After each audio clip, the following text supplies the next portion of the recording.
Hello guys, welcome back to my channel. আজকে ভিডিওতে যে টপিকটা নিয়ে ডিসকাশন করব সেটা হচ্ছে আমার একজন সাবস্ক্রাইবার আমাকে একটা প্রশ্ন করেছিলেন যে আরবিআই যদি রেট কাট করে তাহলে ব্যাংকিং স্টকের ওপর কী ইম্প্যাক্ট পড়বে, রাইট?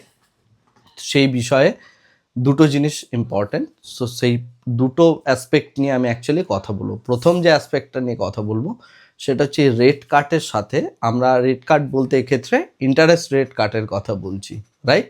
অর্থাৎ বর্তমান সময়ে যদি 7% ইন্টারেস্ট রেট চলে বা 6% ইন্টারেস্ট রেট চলে, সেটা যদি 0.5% কমায় আরবিআই, তাহলে সেক্ষেত্রে নতুন ইন্টারেস্ট রেট হবে 5.5%-এর মতো। জাস্ট আমি একটা হাইপোথেটিক্যাল নাম্বার দিয়ে বিষয়টা বোঝানোর চেষ্টা করছি। তো যদি সেই রকমভাবে রেট কাট হয় তাহলে ব্যাংকিং স্টকের ওপর কী ইম্প্যাক্ট পড়বে সেই বিষয়টা নিয়ে অ্যাকচুয়ালি এই ডিসকাশনটা থাকবে। তো সেইটা বোঝার জন্য আমাদের প্রথম যে জিনিসটা বুঝতে হবে যে ব্যাংকের বিজনেসটা কী হয়, রাইট?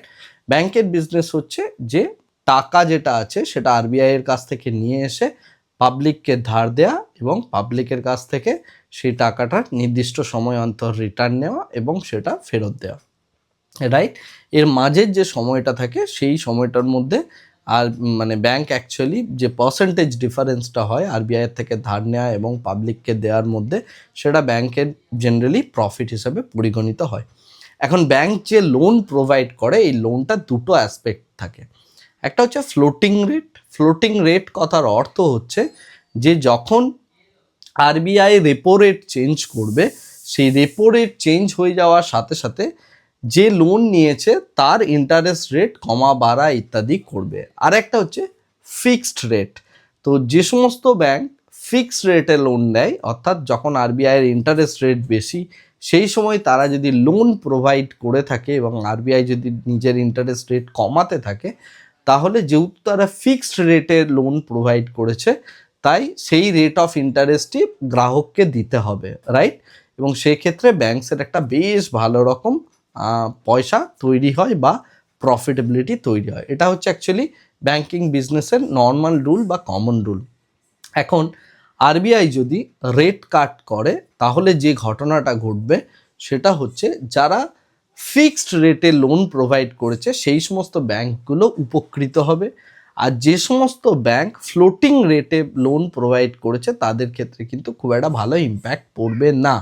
এখন তাহলে আমাদের দেখতে হবে যে কোন কোন ব্যাংক রয়েছে যে ব্যাংকগুলো অ্যাকচুয়ালি ফিক্সড রেটে লোন প্রোভাইড করেছে। তো সেই ফিক্সড রেটে লোন যারা সব থেকে বেশি প্রোভাইড করেছে সেটা হচ্ছে প্রাইভেট ব্যাংকিং স্পেস, ওকে? সুতরাং এই যে HDFC bank, ICICI bank, IDBI bank, মানে IDFC first bank, Axis bank, এই যত ব্যাংকগুলো রয়েছে এই প্রত্যেকটা ব্যাংকে কিন্তু ফিক্সড রেটে লোন প্রোভাইড করার প্রবণতাটা তাদের অনেক বেশি। তো সেই কারণের জন্য যেটা এক্সপেক্ট করা হচ্ছে প্রাইভেট ব্যাংকিং স্পেসটা কিন্তু সেই জায়গায় একটা বেশ ভালো অ্যাডভান্টেজ পাবে।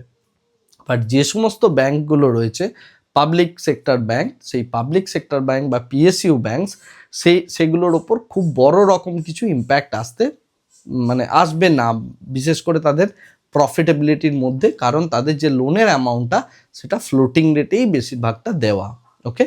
এটা গেল প্রথম কথা। দ্বিতীয় কথা হচ্ছে এবারে তাহলে আমাদের জানতে হবে যে আর কোন কোন ইন্ডাস্ট্রি রয়েছে যারা অ্যাকচুয়ালি ফিক্সড রেটে লোন প্রোভাইড করে। সেটা হচ্ছে NBFCs. For example Bajaj Finance, Bajaj Finserv, ঠিক আছে, তারপরে শ্রীরাম ফিনান্স ইত্যাদি যত কোম্পানিগুলো রয়েছে যারা মেনলি এনবিএফসিসের কাজ করে, সেই এনবিএফসিস সেক্টর কিন্তু রেট কাট থেকে ভীষণ ভালো রকম উপকৃত হবে এবং তাদের প্রফিটেবিলিটি বাড়বে, তাদের কোয়ার্টারলি রেজাল্টেও সেই জিনিসটা ইম্প্যাক্টেড হবে এবং পরবর্তীকালে মার্কেট এই বিষয়টাকে কিন্তু অ্যাপ্রিসিয়েট করবে। এখন এটা হচ্ছে নর্মাল টার্মস অ্যান্ড কন্ডিশন। তাহলে আমার এই টার্মসে যদি আমরা দেখি প্রাইভেট ব্যাংকিং স্পেস এবং এনবিএফসিস প্রফিটেবিলিটি উন্নতি হতে পারে যদি আরবিআই রেট কাট করে। তাহলে নেক্সট প্রশ্নটা হচ্ছে যে আরবিআই তাহলে রেট কাটটা করবে কখন বা আদৌ কি করতে পারে, সেই প্রশ্নটা যদি আনসার দিতে হয় তাহলে এক্ষেত্রে আমাদের ইকোনমিক কিছু ডেটা দেখতে হবে। লাস্ট কোয়ার্টারের যে ডেটাটা ছিল সেক্ষেত্রে আমরা দেখেছি যে সিপিআই ডেটা বা কনজিউমার প্রাইস ইন্ডেক্স যে ডেটা সেটা ইন্ডিয়ার বেড়েছে, অর্থাৎ ইন্ডিয়ার ইনফ্লেশন বেড়েছে। তো ইনফ্লেশন যদি এরকম বাড়ন্ত স্টেজে থাকে তো সেক্ষেত্রে কিন্তু আরবিআই সচরাচর রেট কাট করতে পারে না। এবং আরবিআই গভর্নরও তার লাস্ট স্পিচে সেম কথাই বলেছেন যে রেট কাটের কথা আমরা ইমিডিয়েটলি ভাবছি না। তো রেট কাট যদি না করে তাহলে এই বিষয়টা কিন্তু ইমিডিয়েট বেসিসে প্লে আউট হবে না। যখন আরবিআই রেট কাট করবে তার 1-2 কোয়ার্টারের মধ্যেই আপনি এই সেক্টর দুটোর মধ্যে একটা ভালো অপরচুনিটি পেতে পারেন। বর্তমান সময়ে যেহেতু এনবিএফসি স্পেস এবং ব্যাংকিং স্পেসটা অনেক দিন ধরে ফ্ল্যাট রয়েছে, বিশেষ করে প্রাইভেট ব্যাংকিং স্পেসের মধ্যে এইচডিএফসি ব্যাংক, এবং লাস্ট ডেতে এইচডিএফসি ব্যাংকের কোয়ার্টারলি রেজাল্ট ভালো হয়েছে। তো সেই সমস্ত জিনিস মাথায় রেখে এই জায়গাটার মধ্যে এই কারেন্ট মার্কেট সিনারিওজের মধ্যেও একটা ভালো অপরচুনিটি কিন্তু দেখা দিচ্ছে, রাইট? সো এনবিএফসিস এবং তার সাথে সাথে যে সমস্ত প্রাইভেট ব্যাংকিং স্পেস রয়েছে সেই জায়গাটার মধ্যে কারেন্ট মার্কেট সিনারিও অনুযায়ী ভালো কিছু অপরচুনিটিস আমি দেখতে পাচ্ছি। আমি যেহেতু ইন্ডিভিজুয়াল শেয়ারের নাম রেকমেন্ড করতে পারি না, সেবি রেজিস্টার্ড কেউ আমি নই, আমি জাস্ট আমার কনসেপ্টটা আপনাকে শেয়ার করলাম, আমি জাস্ট আমার চিন্তা ভাবনাটা আপনার সাথে শেয়ার করলাম। বাকি বিষয়টা আপনাকে দেখতে হবে এবং আপনি কোথায় ডিসিশনস নেবেন, ইনভেস্টমেন্ট করার না করার, কিভাবে করবেন, সেটা আপনার অবশ্যই রিস্ক ম্যানেজমেন্ট, তার সাথে সাথে কোয়ান্টিটি ম্যানেজমেন্ট এবং তার সাথে সাথে ক্যাপিটালটাকে ম্যানেজ করে সেই অনুযায়ী নতুন কোনো বেট যদি আপনি প্লেস করতে চান তো আপনি করবেন, সেই ডিসিশনটা আপনার থাকবে। আমি জাস্ট যে ফ্যাক্টরগুলোকে অবজার্ভ করলাম বা আমাকে যে কোয়েশ্চেনটা করা হয়েছিল সেটা জাস্ট আমি আনসার দিলাম মাত্র। বাদ বাকি যা কিছু করবেন আপনি চিন্তা ভাবনা করে করার একটা চেষ্টা করবেন। আজকের ভিডিওটাকে বেশি দীর্ঘায়িত করছি না, জাস্ট এনবিএফসি সেক্টর এবং তার সাথে ব্যাংকিং সেক্টরের মধ্যে যে অপরচুনিটিটা রয়েছে সেটাকেই আপনাকে জানানোটাই ছিল আমার জাস্ট উদ্দেশ্য, এবং তার সাথে সাথে রেট কাটের সাথে কি কোরিলেশন হতে পারে সেই গেমটা বোঝানোটা ছিল আজকের এই ভিডিওটার আমার উদ্দেশ্য। আজকে ভিডিওটা এখানেই শেষ করছি।